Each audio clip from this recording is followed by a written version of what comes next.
दक्षिण मध्य मुंबई हा शिवसेनेचा परंपरागत मतदारसंघ समजला जातो। या मतदारसंघातील मागील 25 वर्षातील इतिहास पाहिला तर 5 लोकसभा निवडणुकांपैकी 2009 मध्ये शिवसेनेचे तत्कालीन उमेदवार सुरेश गंभीर यांना काँग्रेसचे एकनाथ गायकवाड यांच्याकडून पराभव पत्करावा लागला होता।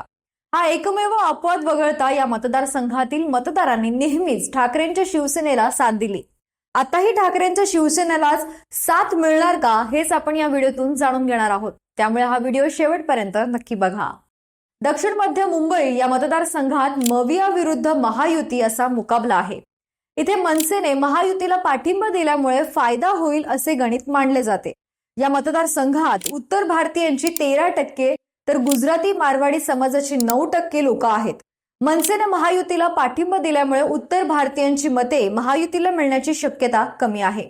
याच भागात शाकाहार आणि मांसाहार हा वाद निर्माण झाला। त्यात मनसेने आक्रमक भूमिका घेतल्यानं गुजराती मारवाडी जैन समाज दुखावला होता। मनसेमुळे त्याचा तोटा महायुतीला होण्याची शक्यता नाकारता येत नाही। या भागात मराठी मतानंतर सर्वाधिक म्हणजे सुमारे 2.25 लाख मते मुस्लिम धर्मियांची आहेत। अमित शहा नरेंद्र मोदींच्या मुस्लिम विरोधी धोरणांमुळे ही मते भाजपला न मिळता अनिल देसाई यांच्या पारड्यात पडण्याची शक्यता आहे। इथे भाषिक समीकरण कसं आहे हेही पाहूया। मराठी 44%, मुस्लिम 19%, दलित 2%, उत्तर भारतीय 13%, गुजराती राजस्थानी 9%, दक्षिण भारतीय 9%, ख्रिश्चन 2%, ईसाई 2% असं हे समीकरण आहे। दक्षिण मध्य मुंबई लोकसभा मतदारसंघात अणुशक्तीनगर, धारावी, वडाळा, चेंबूर, सायन, कोळीवाडा आणि माहीम हे मतदारसंघ येतात। इथे अनिल देसाई शिवसेना उद्धव बाळासाहेब ठाकरे म्हणजे मवियाचे उमेदवार आहेत आणि त्यांच्या विरुद्ध राहुल शेवाळे म्हणजे शिवसेना महायुतीचे उमेदवार आहेत।